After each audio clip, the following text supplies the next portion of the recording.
महायुति की कोई vocal seat मुझे भी इस बारे में क्या कहना चाहते हो आज? इस बारे में आप सभी को मालूम है कि महायुति सरकार ने जो काम किए, किसानों के लिए होगा, युवा वर्ग के लिए होगा, हमारे माता भगिनी के लिए जो लाड़की बहन योजना भी की है, काफ़ी ऐसे स्कीम करने की वजह से ये उस काम की पावती पूरे आज नांदेड़ जिले ने दी है महायुति को।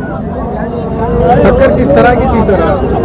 नहीं, टक्कर वैसे देखा है तो थी नहीं, क्योंकि काम इतना था सरकार का भी और हमारा भी, मेरा भी। अगर आप पूछेंगे तो पिछले 5 साल में जो 50 साल में काम नहीं हुए थे नायगांव मतदार संघ में, उससे कई 10 गुना ज़्यादा काम सिर्फ 5 साल में करने की वजह से कोई टक्कर की बात थी नहीं।